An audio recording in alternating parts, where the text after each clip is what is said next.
to our epic field trip. So this year, unfortunately, we've already had 2 events where we needed to deal with some warranty work related to the RV. The first event, you might remember, we had some issues with the front tires, and we talked about those in a video a couple weeks ago. We'll put a link to that video up above somewhere, so you can get the history on that. But not only the tire issues, we also had some issues on the warranty or the RV itself. The extended warranty with the RV, yes. Yes. So, well, we had some issues with the RV that we wanted to put a claim in with the extended warranty. Now, we got both of these warranties when we bought our rig. We bought it used from a private seller, and these warranties transferred over to us when we purchased it. $50 a piece. Right. So we did not have to purchase these outright, but it did make sense to at least spend the $50 to have them transferred to us. Correct. So we did get word recently from the tire company, the tire warranty company, and it was not what we wanted it to be. No, it was what they call wear and tear. It was not caused by a road hazard. The tires are 5.5 years old, and they say that the tread hairline crack was always there. You just couldn't see it with your eye, and with us traveling so much recently that it exposed itself. So it was not covered. We're not totally convinced, however. No. However, you're kind of over a barrel, right? You know, they started spouting out all these statistics and studies, and they had sent an inspector, and, you know, they just didn't find where it was caused by any kind of road damage. So... and they said that the tire would be bruised or bubbled if it was caused by a pothole or road hazard. If there was a nail in the side of the sidewall, they would cover it 100%. Pinhole in the sidewall, covered 100%. But we had none of that stuff. Yeah, so, you know, sometimes you just have to deal with what they decide. That is correct. Unfortunately, they do have all the power. So we did need to come to Las Vegas to handle some family issues. And while we were here, you had noticed that there was a new National Indoor RV Center, which we've used them at a couple of their other locations. So we thought, well, this might be a good time to go ahead and get some of those warranty issues taken care of. And what were the parts? Because I don't remember all the parts that needed to be handled. And when she says warranty, that means an extended warranty that we had talked about earlier that came with the coach, which transferred for $50. So that was 2 Max Air fans we have, one in the half bath and one in the master bath, that both broke on the same day. Yeah, go figure.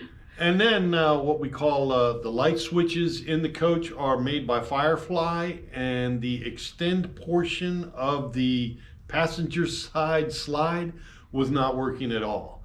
So those are the 3 things that we needed to get fixed.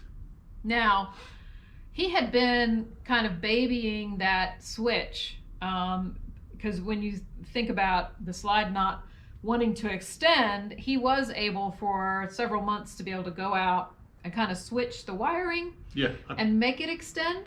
Yeah, you take the extend wire off of the passenger side and put it on the driver's side and extend it with the driver's side extend portion of the switch. I'm sure that makes a whole lot of sense. However, clear as mud, right?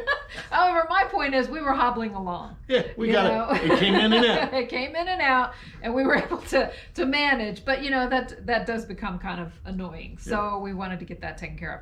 Well, lo and behold, while we were there, what else failed?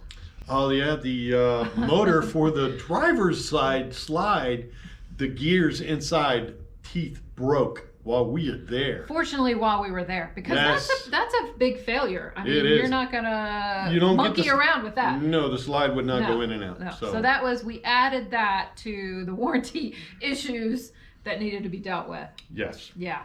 We've been there for just about 2 weeks. And like I said, it's been fine because it's actually conveniently located to family here.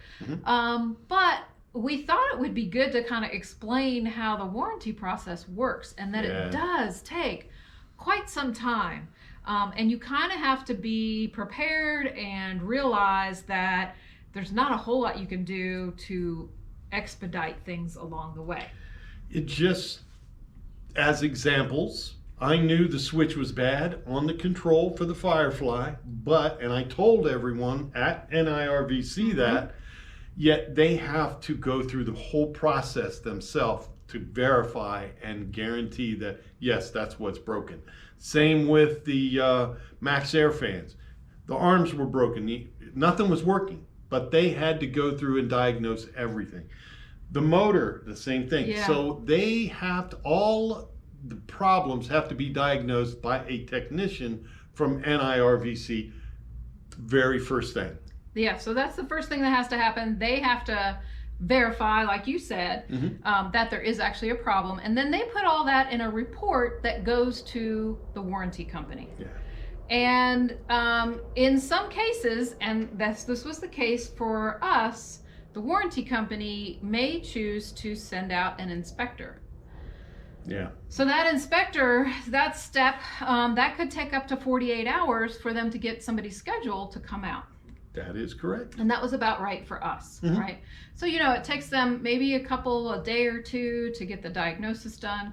Then you're talking about a couple more days, and we have weekends that happen in between then. So they're generally not, they work a little bit on Saturday, but not Sunday. And so you lose some time with weekends as well. So the inspector comes out, looks at everything that NIRVC is recommending, and the inspector doesn't give an approval, but the inspector shares his or her findings with the warranty company. Yes. And then they take line item veto. They'll go and look at price of the item being replaced and how much time and money they're spending on the technician to replace it. So they'll look at it by the part price. Yes. And by the labor price.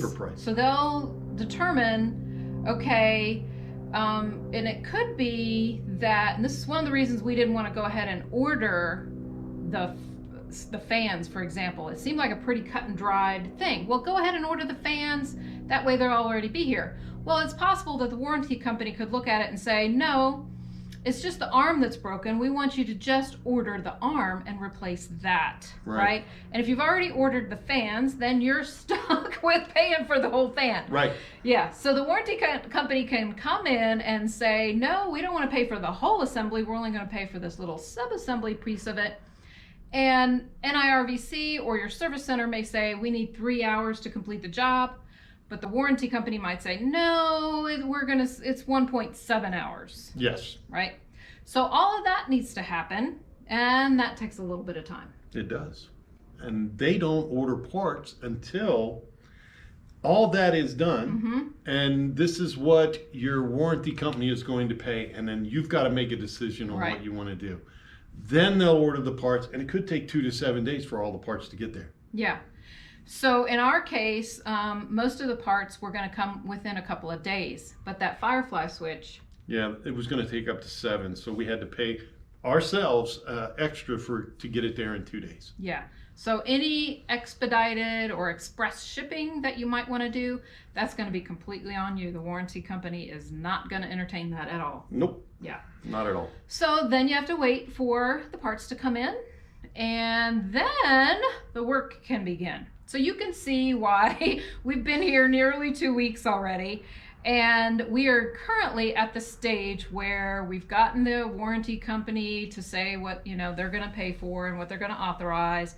Parts have been ordered, parts should be in, and most of the work should be done within the next 2 or 3 days is what we're understanding as of now. We'll see. Yeah. I saw the Max Air fans, so they're here, and they're going to do those Monday. Okay. So I haven't seen the Firefly yet, so the switch. But the gear's already done. The motor is already done for the slide, so they had that in stock and replaced that pretty quickly so we could get the slide in and out. So as an example of what all this kind of really costs, to give you some real numbers using our situation, he's going to take this over because he's the numbers guy. So the total cost on the parts and labor for items we had for the NIRVC to fix came to $3,300. And the warranty company agreed to pay $2,600 of it. And we still have a $250 deductible that we have to pay. So you're looking at about $880, fuzzy math, that we have to pay. That will be out of pocket. That will be out of pocket. So looking at the amount of money that you're talking about here, I think it's worth it for us.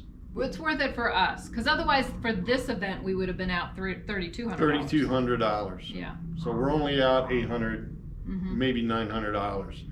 That's still a lot of money, but it's a lot less than $3,200. So. You know, and you have to weigh the pros and cons for yourself. Everybody's going to be different. You know, your rig's going to be different, your travel style's going to be different, and your risk tolerance is going to be different from ours. So you really do need to do a lot of research. Yes. There's lots of different kinds of warranties. There's exclusionary and inclusionary. We didn't even talk about that. Yeah, ours is exclusionary. Ours happens to be an exclusionary, but we didn't pick it. We just kind of inherited it. Right. So there's a lot of great information out there.